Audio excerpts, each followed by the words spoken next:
No me puedo imaginar mi vida sin ti. No me puedo imaginar mis horas sin tu silueta en mi memoria. Te has vuelto parte de mi historia. Buenas noches. Buenas noches a todos. Antes de empezar, yo quisiera saber las parejas o los matrimonios que tienen de 1 a 5 años casados. Si levanta la mano, de 1 a 5. De 1 a 5. 1 a 5, ok. Okay. De 5 a 10. ¿No hay? De 10 a 15. Un poquito más. De 15 a 20. De 20 a 25. De 25 a 30. Órale. De 30 a 35. Órale. De 35 a 40. Ok. 40 a 45. La mesa. Acá está la mesa de los viejitos.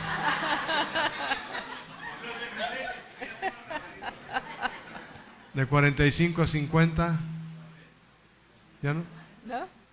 O sea que somos los más viejos nosotros. Sí. Bueno. Ok. Porque eso es muy importante, porque sí, la mayoría son de 20 en adelante. No todo fue así al principio. El tema es, me arreglas ahí porque me oigo raro. Me oigo como en un cajón. Sí, ¿verdad? Sí se oye raro, ¿verdad? Sí. Así que si oyen raro también digan ustedes para que lo arregle, por favor. Para que se oiga mejor. Ok. El tema es juntos y amándonos. Y hay una escritura que es 1 Corintios 13, 8. Y lo curioso es que esta epístola la escribió un soltero, pero que entendía muy bien estos asuntos del matrimonio porque Dios le inspiró. 1 Corintios 13, 8 dice, ¿cómo dice? El amor nunca deja de ser, pero las profecías se acabarán y cesarán las lenguas y la ciencia acabará. Hasta ahí el 8. Ok. Siempre me gusta ver en el contexto. Porque fíjate lo que dice antes. No hace nada indebido, no busca lo suyo, no se irrita, no guarda rencor, no se goza de la injusticia, mas se goza de la verdad. Todo lo sufre, todo lo cree, todo lo espera, todo lo soporta. Nomás a mí se me olvidó ponerlo en... Y es el hijo. Es mi hijo. Es mi hijo que nos habla del otro lado y rara vez habla, por eso. Disculpen, pero...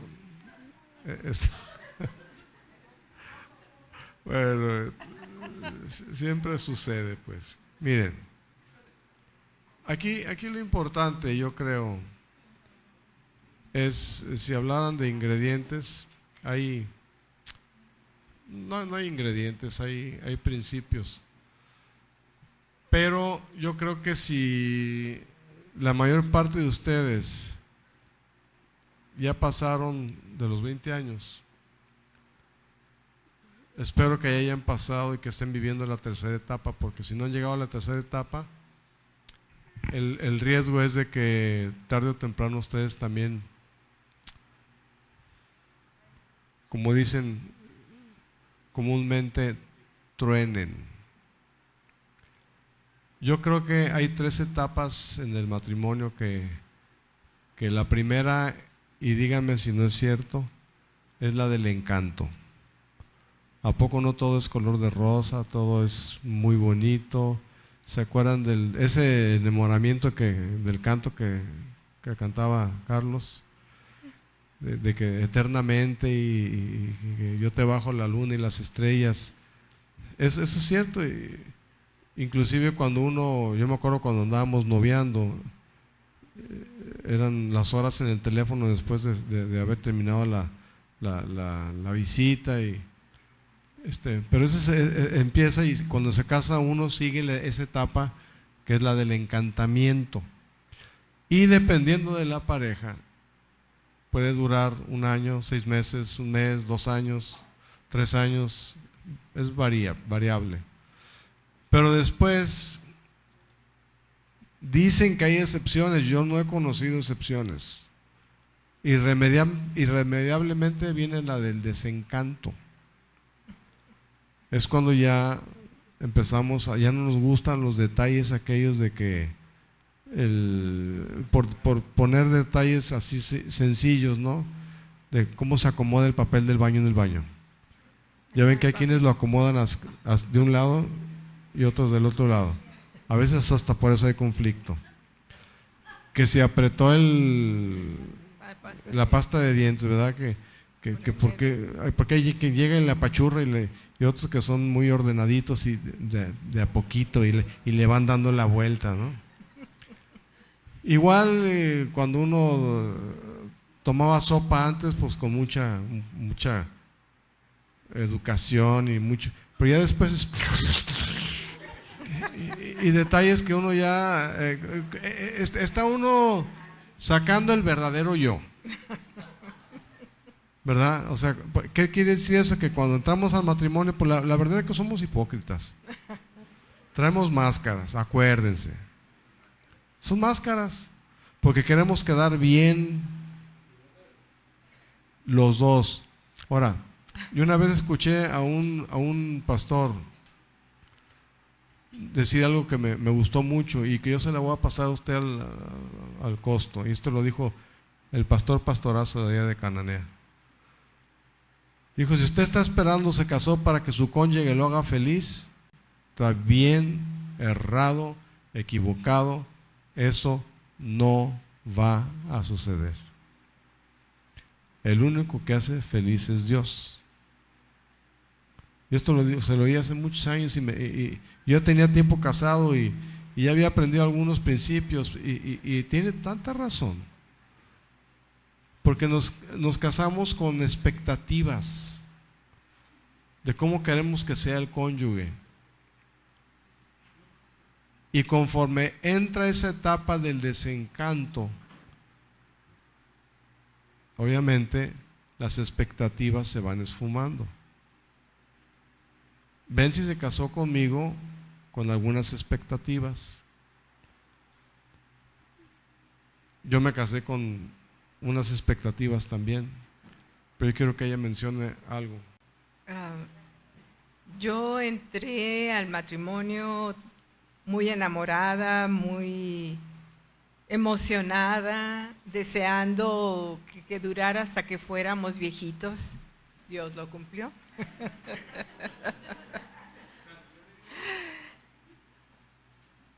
Pero en muchas ocasiones, cuando ya llegó esa etapa del desencanto, era ¿cómo es posible? O sea, que aquel hombre dulce se vuelva tan rudo a veces, ¿verdad? O no me comprende, no, yo quiero hacer las cosas así o lo que sea, ¿no? O ya estás llorando otra vez, ¿verdad? Me decía él. Pero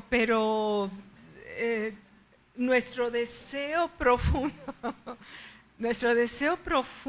mi deseo profundo era vivir de una manera en paz y todo vida y dulzura. Pues se veían muchas novelas rosas, o sea, películas con finales felices, cuentos, la Blancanieves y todas esas que fueron felices para siempre. O sea, Había mucho de fantasía en mi mente, en mi ser, y yo deseaba y anhelaba esa clase de matrimonio. Para nada consideré yo en ningún momento que me iba a enfrentar con el sapo, ¿verdad? O sea, yo dije, wow, es mi príncipe. Pero tenía una faceta que estaba muy escondida, que surgió cuando llegó la hora de la verdad. Entonces, fue un desencanto.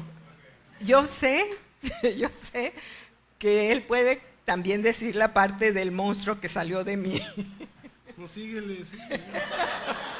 ¿Le sigo? Y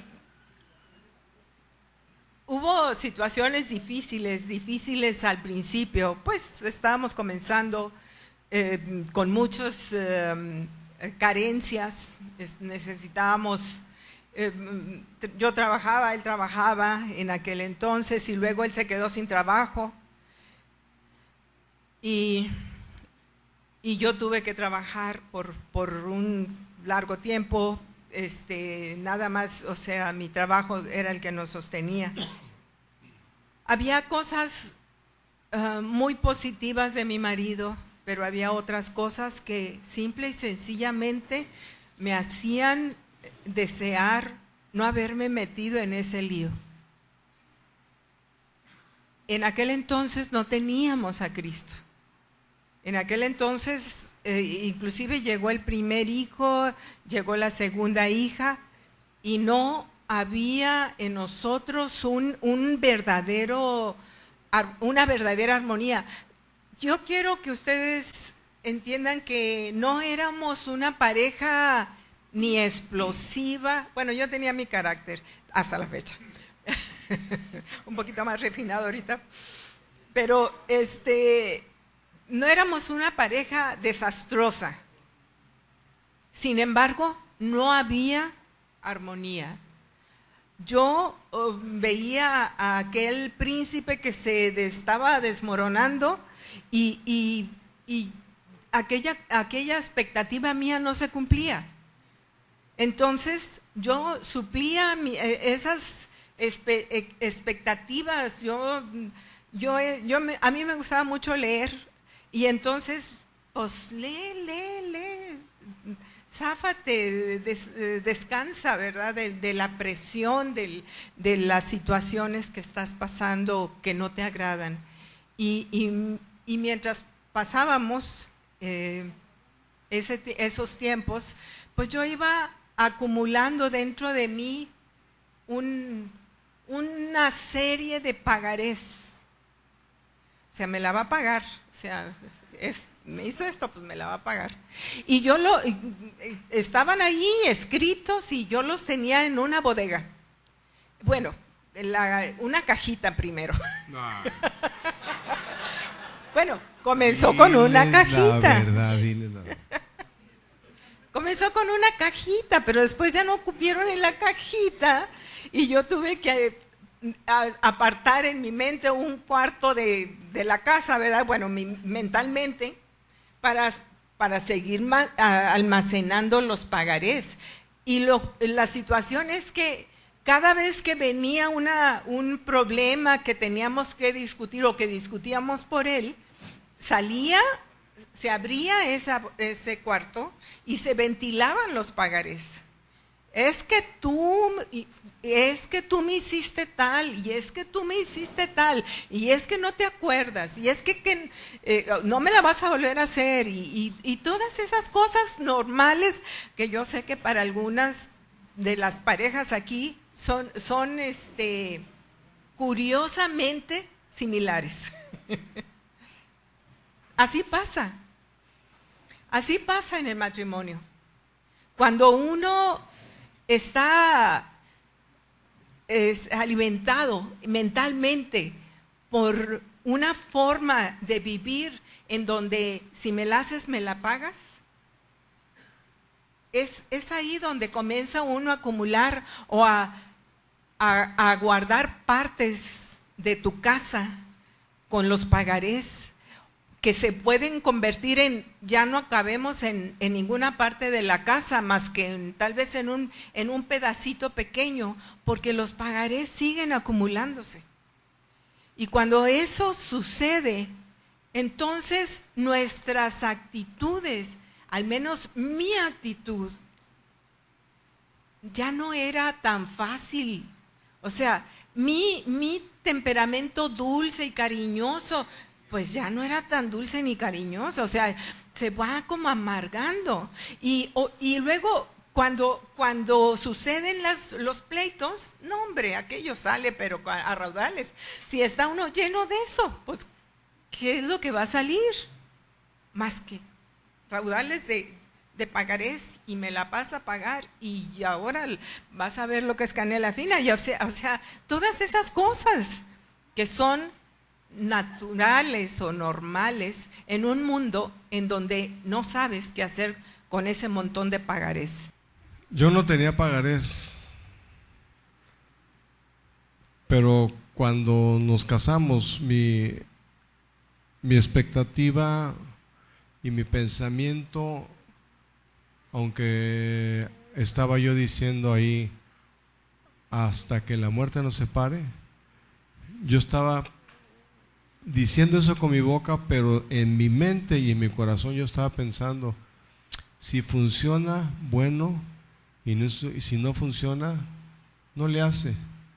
Y todavía en mi maldad, porque hoy entiendo que es maldad, yo llegué a pensar, ¿y si hay hijos?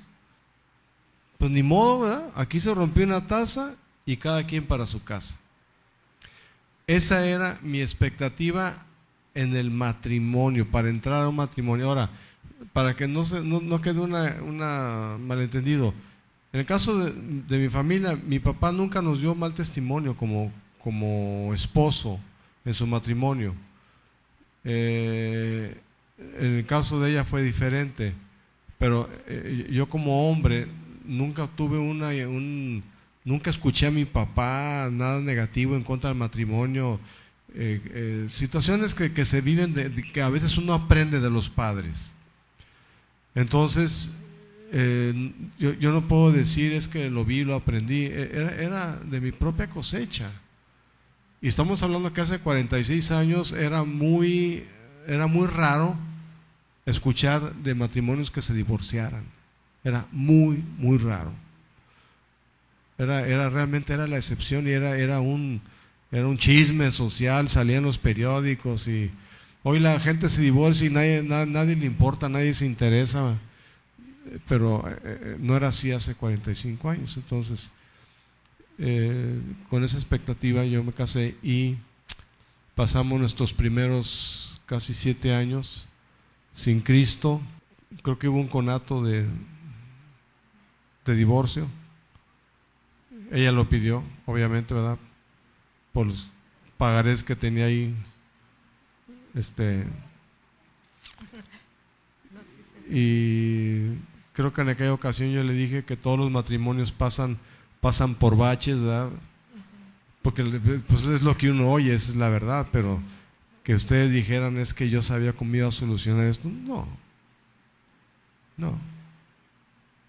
Porque yo no le di importancia a la ceremonia cuando estuvimos casándonos, porque hubo una ceremonia formal en donde estuvo el cura y de rodillas ahí y todo lo que usted quiera.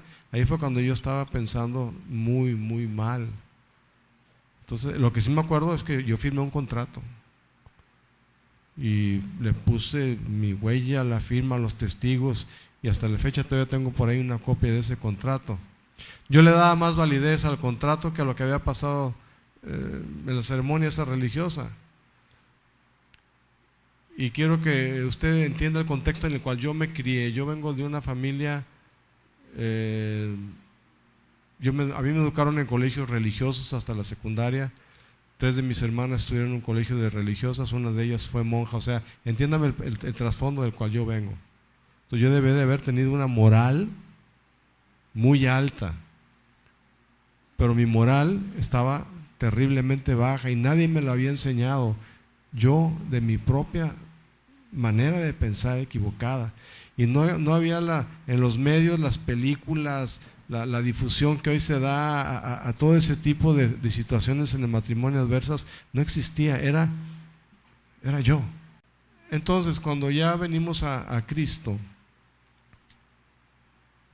empezamos a caminar, empezamos a leer la palabra, empezamos a aprender principios.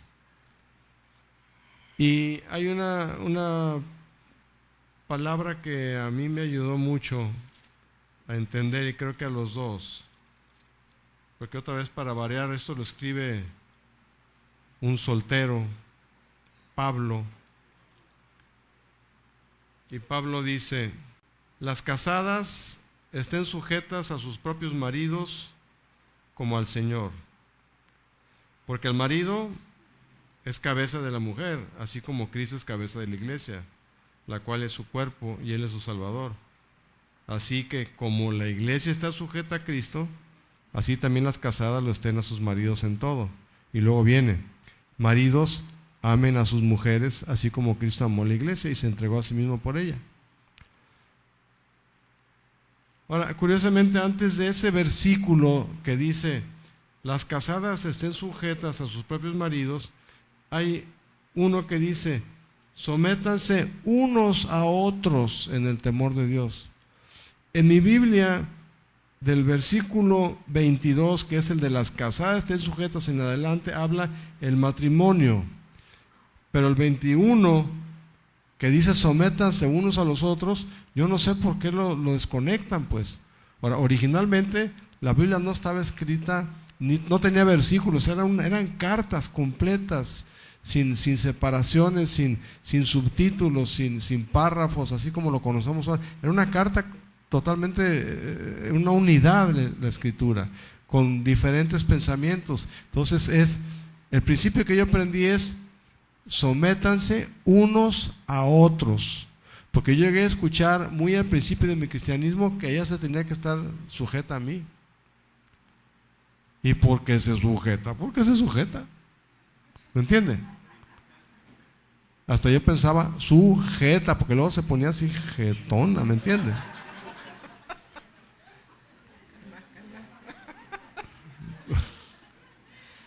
No, ya cambió. Pero aquí el asunto es que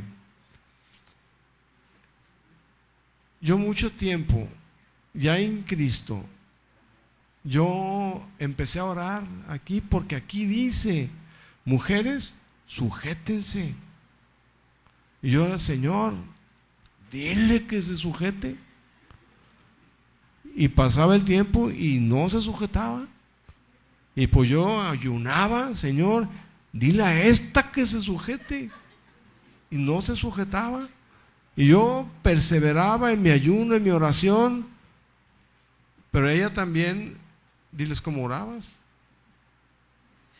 Por supuesto que llegar a Cristo fue un bálsamo hermoso, entender cuando comenzamos a leer este tesoro y saber que había un Dios, porque lo sentíamos adentro de nuestro corazón, y entender que había alguien que estaba al pendiente de nosotros y que nosotros podríamos recurrir a ese Dios precioso, a Jesucristo, que nos iba a revelar la manera de cómo vivir conforme a sus principios, un verdadero matrimonio. O sea, fue algo impresionante dentro de nuestras vidas, hermoso, algo que transformó el corazón, pero había muchas cosas que todavía dentro de nuestro ser no las captábamos, no las entendíamos. Leíamos la palabra y por supuesto que yo llegué al punto donde dice aquí: maridos, amen a sus mujeres. Y no es que sean varias, es porque está hablando en plural. Todos los maridos que amen a sus mujeres, porque luego uno agarra monte. Maridos, amen a sus mujeres. Señor, este hombre no me ama. Mira cómo me trata a veces. No, señor, tú dile, tú Pero así era, ayúdalo. no señor, ¿oyeron el tono? Así era. No, señor, no me quiere amar como tú dices aquí, como Cristo amó a la iglesia. Aquí está claro. Y no me amas, sí, señor. Y créanme que era doloroso, porque él insistía primero, me faltaba todavía mucho para sujetarme. Había muchas cosas que... No se rían. Había muchas cosas que, a ver, espérame, despacito, con calma, porque ahí sí dice sujétate, pero a ver, vamos a ver cómo está la cosa, o sea, un estira y afloja, o sea, que aquí dice que tú me debes de amar y tú no me amas, así quieres que me sujete, ¿verdad? Pero tú no me amas, o sea, entonces tomábamos la palabra como si fueran bibliazos, o sea, un bibliazo yo y otro bibliazo tú, y así vivíamos ahora, cristianamente. Muy bíblicos. Muy bíblicos, pero así, de pique, y decía yo, Señor, ¿qué pasa? Tú ya llegaste, ¿y por qué no hay armonía? Este hombre no me ama, convéncelo, ayúdalo, Señor, porque francamente no es el marido que pueda decir, está amando a su esposa. Y es que llegó un tiempo en esa etapa del desencanto, aunque ya estamos en Cristo, ojo, ya estamos en Cristo. Y quiero que usted escuche esto porque nuestra hija más chica, ahora en noviembre cumple 4 años de casada, y antes de que se casara pues platicamos con ella y yo le expliqué eso de las 3 etapas, la del encanto, la del desencanto y la que sigue, que ahorita les digo. Entonces llegó un momento a los meses de que ya se habían comprometido, ya la habían pedido, ya todo iba, y entonces le dice a Benzi, oye mamá, ¿qué no me dijiste que, cómo te dijo? Oye mami, ¿qué no me dijiste que la etapa del desencanto venía después de que te casaras? En el noviazgo, imagínense, ya desposados, ya para casarse. Entonces, no es garantía el hecho de que si ya soy cristiano, ya soy nacido de nuevo y ya mi matrimonio va a funcionar. No es así. Y aquí hay un ingrediente que para nosotros es clave si ustedes quieren que este tiempo que ustedes están invirtiendo, los 100 pesos que invirtieron como pareja para venir a esto,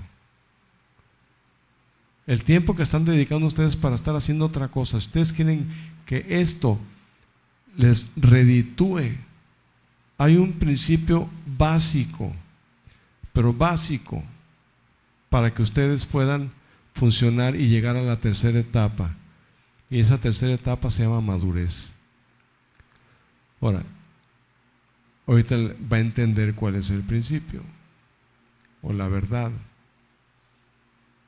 Llegó un momento en nuestra relación en donde como ni ella ni yo veíamos que Dios escuchara nuestras oraciones, y Dios no está sordo. Yo no sé cuánto tiempo pasó que estábamos orando así. Después lo platicamos y supimos que ella estaba orando así y que yo estaba orando, Señor, dile que se sujete, y ella, Señor, dile que me ame. Porque en el tiempo de la guerra esa nunca, no nos decíamos nada más estamos esperando, ¿verdad? Que ella que yo la amara y yo que ella se sujetara. Pero Dios, yo creo que nomás estaba viendo, mira nomás qué padre, estos no entienden. Como dice el de Tijuana, no captan. El caso es de que cuando yo empecé a orar, sin haber platicado con ella, Padre, cámbiame a mí, para que yo pueda decir lo que tú me dices aquí, que dice, ama a tu mujer. Ama a tu mujer. ¿Y cómo es? Así como Cristo amó a la iglesia y se entregó a sí mismo por ella. Esa clase de amor es otro rollo.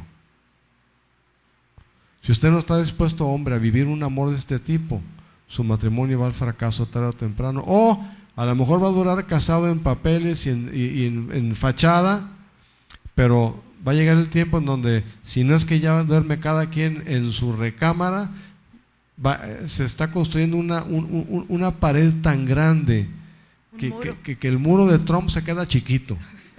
Se queda chiquito. Entonces es importante el asumir la responsabilidad, porque cuando yo empecé a orar, cámbiame a mí, porque yo quiero hacer lo que tú me pides, y simultáneamente ella empezó a decir, Señor, cámbiame a mí para que yo pueda sujetarme a Él. Dios empezó a obrar, y en el corto plazo empezamos a ver el fruto. Ahora aquí el concepto clave, el principio clave, es una palabra que usted y yo conocemos, pero que nos cuesta mucho trabajo poner en acción. Se llama obedecer. A mí me dijo, ámala. A ella le dijo, sujétate. Entonces la correspondencia para mí es ámala, y la correspondencia para ella es sujétate. Yo estaba leyendo correspondencia equivocada, ella estaba leyendo correspondencia equivocada. Entonces con Dios se trata de eso. Es ama, sujétate.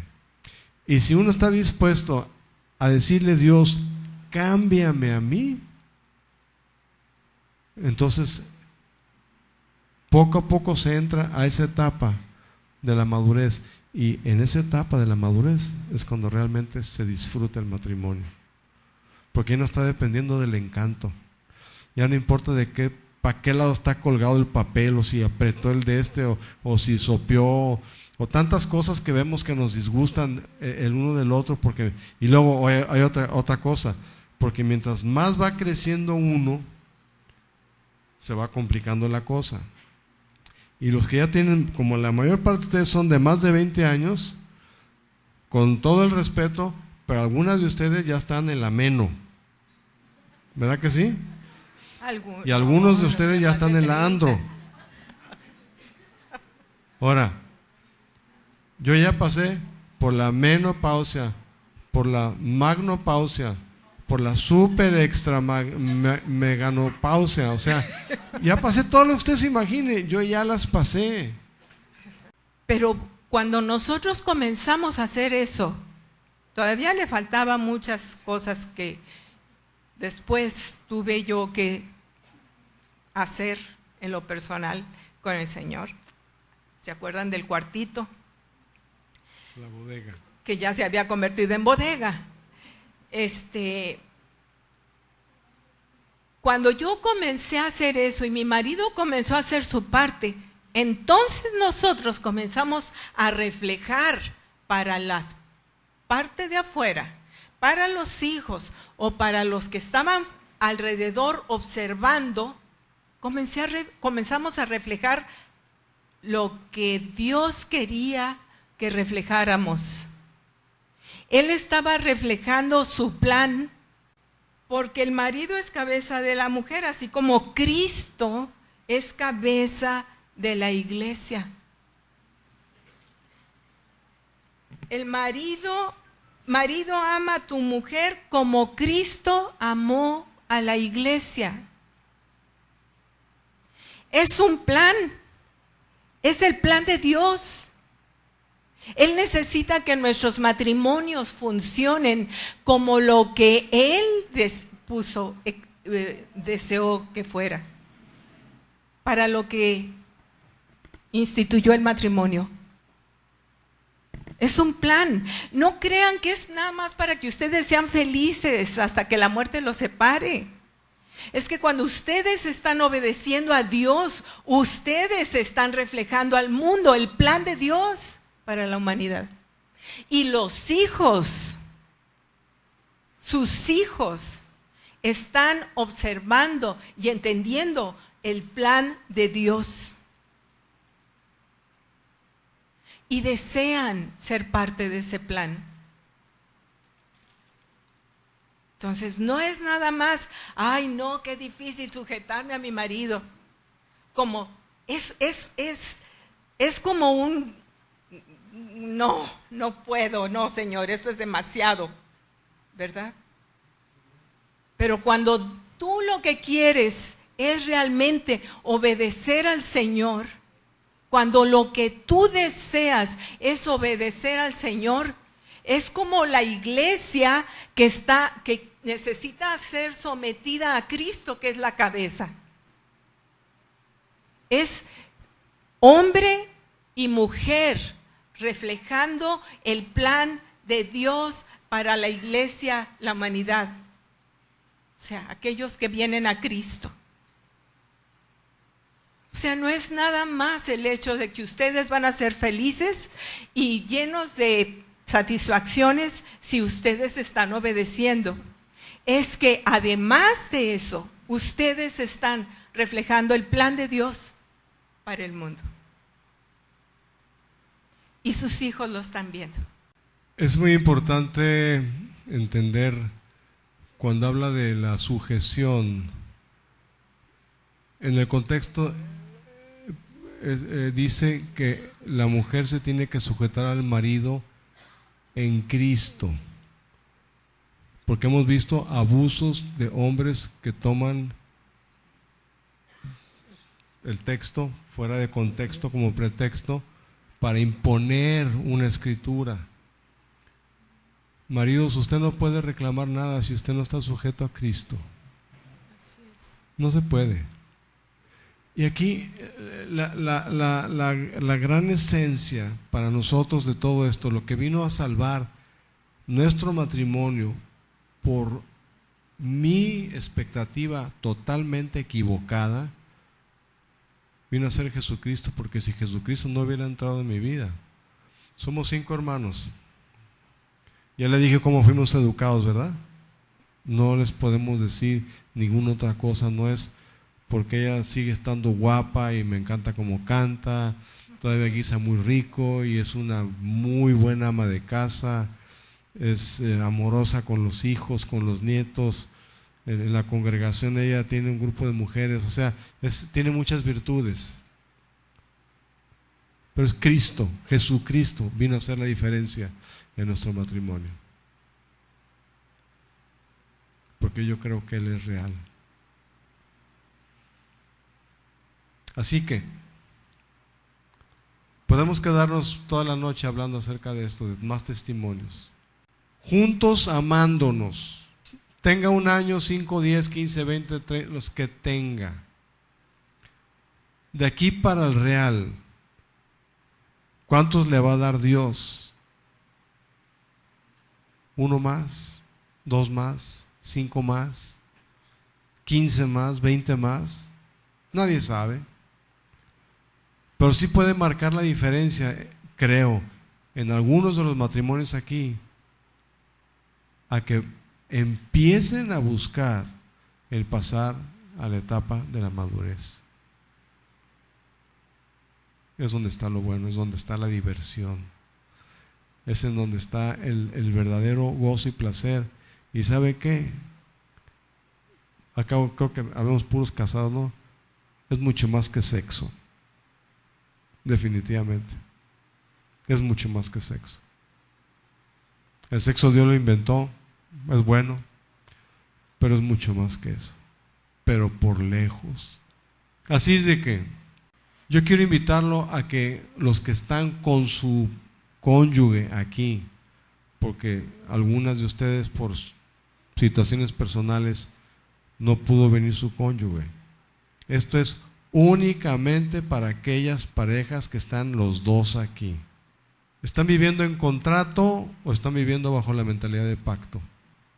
Y cuando uno vive bajo la mentalidad de pacto, uno está dispuesto a obedecer al Dios de pacto, porque es la única manera en donde ustedes puedan terminar y vivir amándose juntos. donde se pueda vivir 1 Corintios capítulo 13. Es la única manera.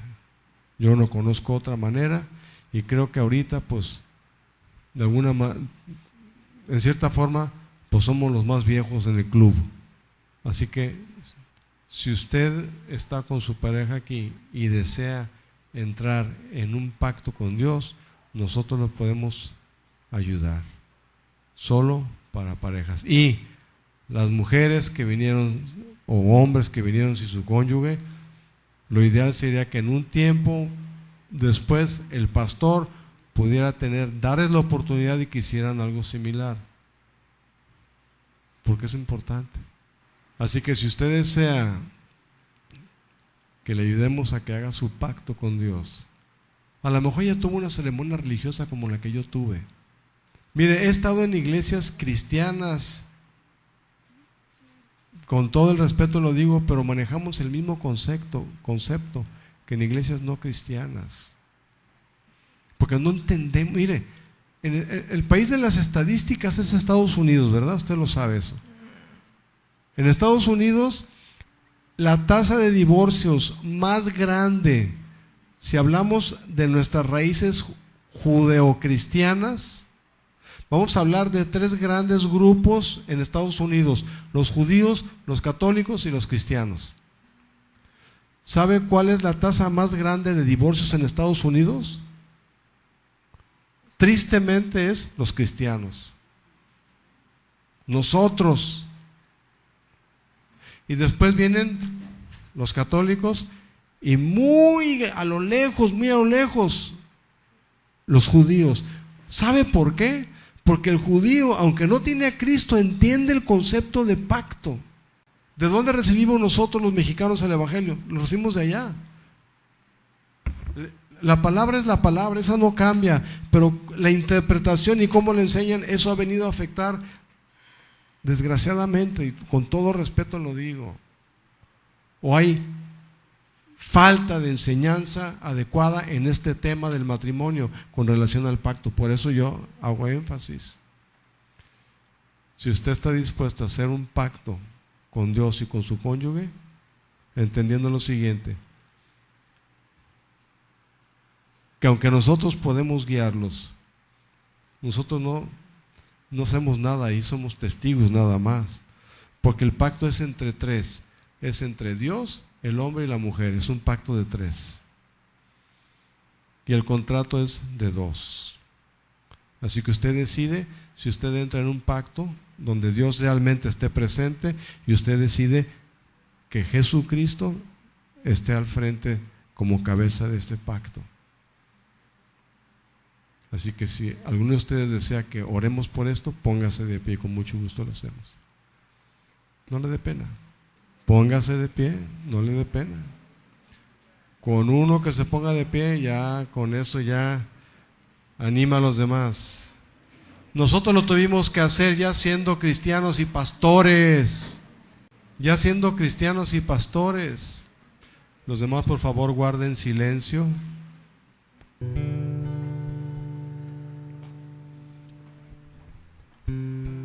Ahora le voy a pedir, con todo respeto, que voltee a ver a los ojos a su cónyuge. Voltee a ver a sus ojos. Tómense, miren, si vamos a hacerlo esto, vamos a hacerlo bien y en serio. Tómense de las 2 manos, véanse a los ojos. Si no se pueden ver a los ojos, tenemos un problema. Véanse a los ojos. Ok.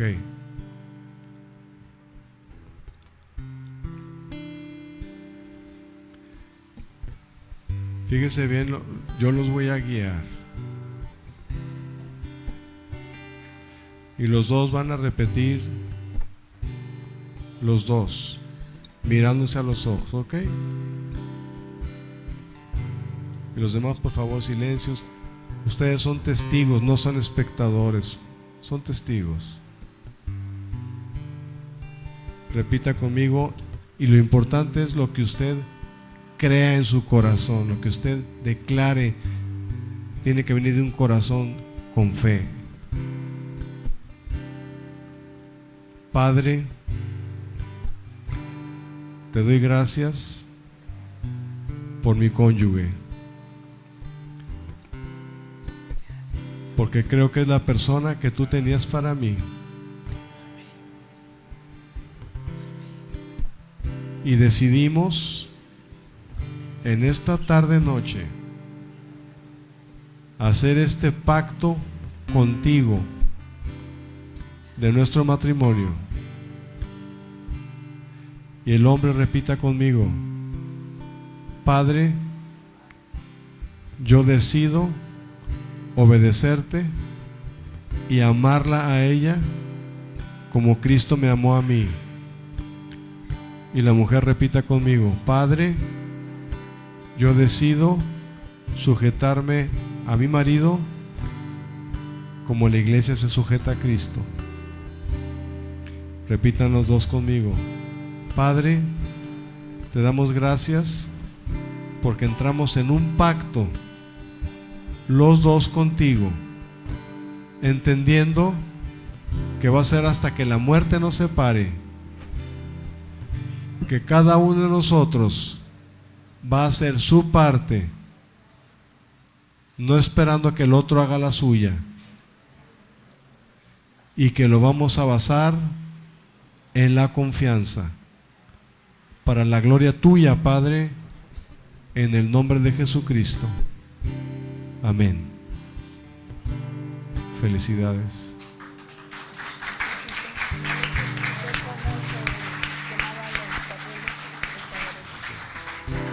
Hay una última cosa que es muy importante, porque también pasamos por ahí, y creo que si ustedes quieren que funcione ese pacto, y algunos de los que no se pasaron, que pararon, que a lo mejor traen algunas situaciones ahí, necesito escuchar esto. Bueno, ¿se acuerdan de la bodega llena de pagarés? Pues esa situación de pagarés que estaba yo almacenando estaba provocando problemas muy fuertes dentro del matrimonio. Yo le achacaba a mi esposo, pero en realidad era yo la que estaba almacenando. Él no se acordaba de las cosas, las hacía, pero no se acordaba. No se deslinda de mi responsabilidad, yo era responsable, aclaro. Ok, pero yo había que hacer algo porque yo estaba almacenando esas situaciones que afectaban el matrimonio. Un día llegó a un clímax, ya teníamos como unos 10 años, tal vez, como pastores. Y ¿sí? 10 años más o menos.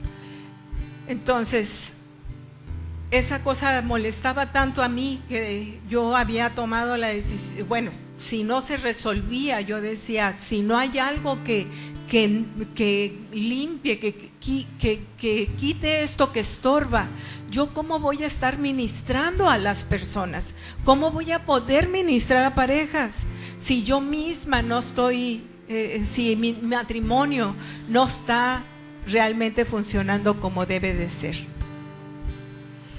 Y un día estaba yo, ya había tomado la decisión, escribí un acta de decretos contra mi marido, uno por uno, todas aquellas cosas que había cargado yo por tanto tiempo las escribí,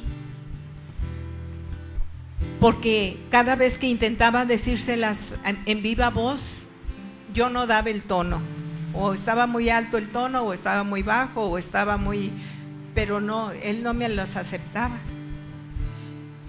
Terminé de escribir aquella carta y la metí en un sobre, y en ese momento me fijé en una tarjeta que yo tenía en el refrigerador, donde está el ángel que le dice a los pastores: he aquí os traigo nuevas de gran gozo, que os ha nacido un Salvador. Y en ese momento estaba yo en mi mente pensando en el Salvador, en el ángel, hablando a los pastores de un Salvador, y me remonté a Jesús en la cruz del Calvario, clavado, diciendo: Padre, perdónalos, porque no saben lo que hacen. Y en ese momento vino un llanto a mi corazón: Señor, tú me perdonas todos los días. Todos los días, yo no soy perfecta, y todos los días tú me perdonas. Y yo vengo delante de ti, del trono de la gracia, tú me perdonas y jamás vuelves a acordarte de ninguno de mis pecados. ¿Por qué tengo yo esta acta de decretos contra mi marido? ¿Sabes qué, Señor? Yo no sé perdonar. Yo no sé perdonar como tú perdonas. Y tú me mandas perdonar, pero yo no sé, no he podido. Quiero aprender, le dije. Yo quiero aprender. ¿Y sabes qué, Señor? Voy a dar el primer paso. ¿Ves esta acta de decretos que tengo contra mi marido? Pues lo voy a quemar. Me fui a la estufa y así las 20 y tantos cláusulas ahí escritas, las quemé.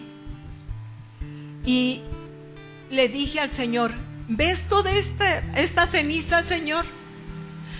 Esto quiere decir que yo ya he perdonado a mi marido. Esto quiere decir que yo ya perdoné. Y Padre, no te estoy diciendo esto para que tú cambies a mi marido. Te lo estoy diciendo porque yo quiero aprender a perdonar como tú me perdonas a mí.